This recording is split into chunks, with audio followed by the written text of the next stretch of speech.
வாங்கிட்டு தான் இருக்கார். இப்போ இந்த டிஏ அலவன்ஸ்லாம் வந்தது கூட அவருக்கும் போய் சேரும் அப்படின்னு சொல்லும்போது, ஸோ டிஎம்கே ஆட்சியில் தான் அவர் வந்துட்டு அந்த ஒரு கவர்மெண்ட் ஜாப் அவருக்கு கிடைச்சதுன்னும் போது அவர் டிஎம்கேக்கு தான் சப்போர்ட் பண்ணுவார். ஸோ அந்த அடிப்படையில் நானுமே டிஎம்கே ஓட்டு போட்டிருக்கேன். அப்புறம் ஒரு பீரியடில் ஏடிஎம்கே அப்படின்னு வரும்போது அவங்களுக்கான விஷயங்களை பார்க்கும்போது அதையும் நான் ஓட் பண்ணியிருக்கேன். அப்படின்னும் போது இப்போ இந்தியாவிலேருந்து தான் எங்கப்பா டிஎம்கே போட்டிருந்தாலும் நான் டிவி கேக் தான் போட்டிருப்பேன் போது, ஸோ எப்பயுமே எனக்கு பாலிடிக்ஸில் ஒரு இன்ட்ரெஸ்ட் இருக்கும். ஜனங்களுக்கான ஒரு விஷயம் என்ன நடக்குது, இல்லை பாலிடிக்ஸில் என்ன நடக்குதுன்ற ஒரு கியூரியாசிட்டியோடு சேர்ந்து தமிழ்நாட்டு ஜனங்களுக்கான விஷயத்துக்கான ஒரு இன்ட்ரெஸ்டாகவும் அந்த ஒரு அக்கறையும் இல்லை அந்த தமிழ் மண்ணோட வாசனை அப்படிங்கிறதோடு அந்த ஒரு ஆசையான ஒரு விஷயங்களை தான் வந்து இந்த வீடியோஸ் நான் ஷேர் பண்ணுறேன். அப்படின்னும் போது ஸோ என்னோட வீடியோஸ்க்கு சப்போர்ட் பண்ணுறவங்க, அது யூஎஸ்லேருந்து பார்க்குறவங்களாகட்டும் தமிழ்நாட்டிலேருந்து பார்க்குறவங்களாகட்டும் எல்லாருக்குமே ரொம்ப தேங்க்ஸ் கைஸ். அதுக்கப்புறம் வந்து இப்போ வந்து நிறைய பேர் கட்சி மாறி இருக்காங்க. டிவி கேக்கு அப்படின்னு சொல்கிற இடத்துல மோஸ்ட்லி அது ஏடிஎம்கே சைட்லேருந்து இருக்கிற உறுப்பினர்களாக தான் மாறி இருக்காங்க. அதில் வந்து நம்ம ஆல்ரெடி சொன்ன மாதிரி மரகதம் தாக்காவாக இருக்கட்டும், இன்னும் நிறைய ஒரு சிலர். அதுக்கப்புறம் வந்துட்டு விஜயதாரணி அவங்க வந்து பிஜேபியிலேருந்து, அதுவும் நம்ம ஆல்ரெடி சொல்லிட்டோம். ஆனால் நிறைய பேர் வந்து ஏடிஎம்கேலேருந்து டிஎம்கேலேருந்து நிறைய பேர் வெளியில் வந்திருக்காங்க. ஆனால் டிவிகேல சேர்ந்தாங்களா அப்படிங்கிறத நம்ம போக போக தான் பார்க்கணும். அதுக்கப்புறம் இவங்க கௌதமி மேடமும் வந்துட்டு ஏடிஎம்கேலேருந்து வெளில வந்திருக்காங்க. ஆனால் டிவிகேல சேருவாங்களா சேரலையாங்கிறத அவங்க சொல்லலை. பட் ஆனால் ஏடிஎம்கேலேருந்து வெளில வந்திருக்காங்க கௌதமி மேடம் அப்படின்னு சொல்லும்போது. ஸோ அப்புறம் வந்துட்டு பார்த்தீங்கன்னா வந்து டிஎம்கேலேருந்து இந்திய கம்யூனிஸ்ட் கட்சி அவங்க வெளில வந்துறதா சொல்லிட்டாங்க. ஐ மீன் வந்து இப்போதைக்கான சூழ்நிலையில் எங்களால் தொடர முடியாதுன்னு சொல்லியிருக்காரு அப்படின்றத நீங்கள் பார்த்துருப்பீங்க சோஷியல் மீடியாலலாம். ஸோ அதுக்கு வந்து டிஎம்கே சைட்லேருந்து சொன்ன விளக்கம் வந்து அவங்க இப்போதைக்கு தான் சொல்லியிருக்காங்க, எப்பயுமே வரமாட்டோன்னு சொல்லலை அப்படின்ற மாதிரி ஒரு முட்டு கொடுத்துருக்காங்க. உருட்டுங்க, உருட்டு தானே, நீங்கள் உருட்டாத உருட்டா இல்லை தமிழ்நாடு பார்க்காத உருட்டா நீங்கள் உருட்டினது அப்படிங்கிற மாதிரி தான் இருக்குது. ஸோ இந்த உருட்டுன்னு சொல்லவே இன்னொன்று நம்ம சொல்லி ஆகணும்.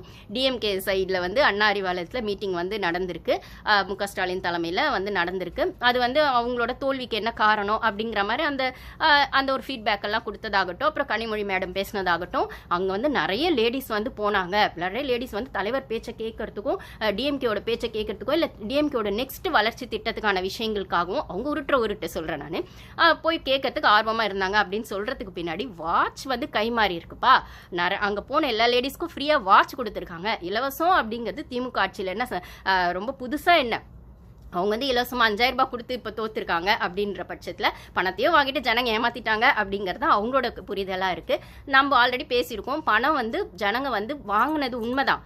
அவங்க பணத்தை வாங்கினாங்க, வரி பணமாக அவங்க கொடுத்ததையோ இல்லை வந்து இத்தனை வருஷமாக நீங்கள் உங்களுக்கு கொடுக்காததையோ செய்யாததையோ நீங்கள் கொடுக்கும்போது அவங்க வாங்கிக்கிட்டாங்க. ஆனால் ஓட்டுன்றது அவங்களோட உரிமை, அது அவங்க யாருக்கு வேணால் போடலாம் அப்படின்ற இடத்துல அவங்க ஸ்டாண்ட் எடுத்தாங்க அப்படின்னு சொல்லும்போது அதுதான் மக்களை தற்குறினோ, ஜென்சி கிட்ஸ் தற்குறினோ, அப்புறம் வந்து இந்த திமுக தான் மக்களுக்கு எவ்வளோ பண்ணியிருக்கு, திமுக தான் வந்து மக்களுக்கு படிப்பு கொடுத்துருக்கு, திமுக தான் மக்களுக்கு வந்து எல்லாமே கொடுத்துருக்கு, அப்புறம் அது வந்து திமுக போட்ட பிச்சை தான். அப்போ இந்த மாதிரி வார்த்தைகள் வந்து நிறைய வந்து இப்போ டிஎம்கே சைடில் இருக்கிற தொண்டர்களோ இல்லைனா வந்து அங்கே இருக்கிற மெம்பர்ஸோ நிர்வாகிகளோ வந்து அனாவசியமான வார்த்தைகள், முக்கியமாக அப்யூசிவான வார்த்தைகள் அதெல்லாம் வந்து பண்ணுறது அப்படிங்கிறது சரியா இல்லை.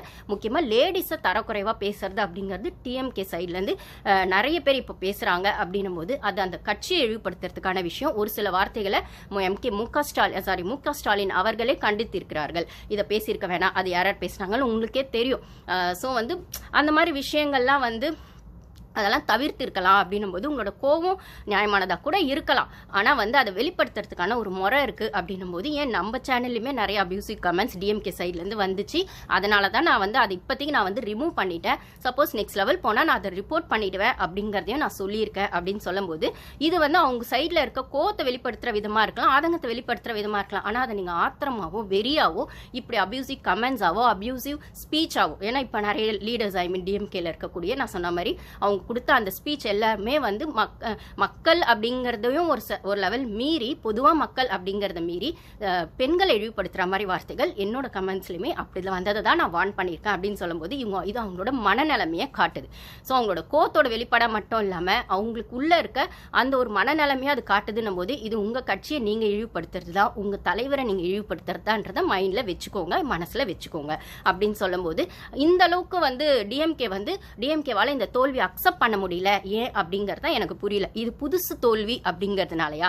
ஏன்னா அவங்க டிஎம்கே வந்து ஏடிஎம்கே கிட்ட தோத்துருக்காங்க அப்படின்னும் போது அந்த கூட்டாளி சண்டை பங்காளி சண்டைன்னும் போது இன்னைக்கு கட்சிக்கலாம் நாளைக்கு சேர்ந்துக்கலாம் அந்த மாதிரி ஏடிஎம்கே டிஎம்கே மாற்றி மாற்றி தோக்கிறதும் ஜெயிக்கிறதும்ன்ற மாதிரி இருந்தாங்க. ஆனால் புதுசாக ஒரு கட்சி உள்ளே வந்து அது ஒரு 2 வருஷம் தான் அவங்க கட்சி ஆரம்பிச்சு அப்படின்னு சொல்கிற இடத்துல இவங்க எதிர்பார்க்காத தோல்வி, அது புதுவிதமான தோல்வி இல்லை, அது வந்து எதிர்பார்க்காத அடி அப்படின்னு சொல்கிற இடத்துல அவங்களால அதை தாங்கிக்க முடியலன்றது நிதர்சனமான உண்மையாக இருந்தாலும் அதுக்காக அதை நீங்கள் வெளிப்படுத்துகிற விதம் வந்து ரொம்பவே தப்பாக இருக்குது அப்படிங்கிறத தான் நம்ம சொல்ல வேண்டியதாக இருக்குது.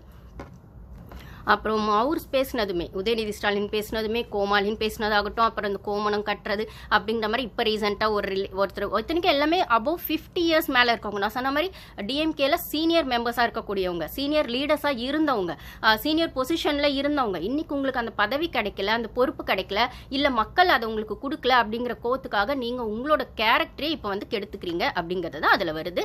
ஸோ பார்த்துக்கோங்க. இதை வந்து இதெல்லாம் சரி பண்ணாலே தோல்விக்கான முக்கியமான காரணங்களில் இப்போ இந்த கோத்தை வெளிப்படுத்துறதையுமே மு.க. ஸ்டாலின் அவர்கள் கண்டிச்சாருன்னா 1-2 கண்டிச்சிருக்காங்க, எல்லாத்தையுமே பண்ணாரா அப்படிங்கிறது தெரியல அப்படின்னு சொல்லும்போது விமர்சனம் வைக்கலாம். அது ப்ரொடக்டிவான விமர்சனமா டீசெண்டான விமர்சனமா இருக்கணும் அப்படிங்கிறதுல இவ்வளோ நாள் கட்சியிலையும் இல்லை எதிர்கட்சி ஆக்கசக்தியாக செயல்படக்கூடிய டிஎம்கேக்கோ டிஎம்கே தலைவருக்கோ டிஎம்கே சீனியர் மெம்பர்ஸ்க்கோ அது ஏன் புரியாமல் போச்சு? மேபி உதயநிதி கூட அது புரியாமல் இருக்கலாம். ஏன்னா அவர் வந்து விஜய் சாருக்கு ஏஜ்கே இருக்கக்கூடிய விஜய் சாரை விட இன்னும் கொஞ்சம் ஏஜ் கம்மின்னு நினைக்கிறேன். இன்ஃபேக்ட் அப்படி ஏன்னா விஜய் சாரை வந்து ஒரு சில இடத்துல வந்து ரெட் ஜெயின் பிக்சர்ஸ்லாம் நடத்தும் போது விஜய் சாரோட குருவி படம் தான் அப்போ ரெட் ஜெயின் பிக்சர்ஸ்லாம் வரும்போது அண்ணாவோட படத்தை வச்சு தான் நாங்கள் இந்த இதுவே ஆரம்பிச்சிருக்கோம் இந்த ப்ரொடக்ஷன் அப்படிலாம் சொன்னவர் தான் அவர். ஸோ விஜய் சார் அண்ணான்னு கூப்பிட்டவர் தான் அவர் அப்படின்னு சொல்கிற பட்சத்தில் அது அவர் உதயநிதி ஸ்டாலின் சார் பேசுறதுமே இப்போ ஒரு சிலது சரியில்லை அப்படின்னும் போது அந்த இடத்துல உதயநிதி அவருக்கு வந்து எக்ஸ்பீரியன்ஸ் இல்லைன்னு சொல்லலாம். பட் ஆனால் எக்ஸ்பீரியன்ஸாக இருக்கக்கூடிய சீனியர் பொசிஷனில் இருக்கக்கூடிய சீனியர் மெம்பர்ஸாக இருக்கக்கூடியவங்களே இந்த மாதிரி ஆபாசமான பேச்சுகளையோ அபியூசிவான கமெண்ட்ஸையோ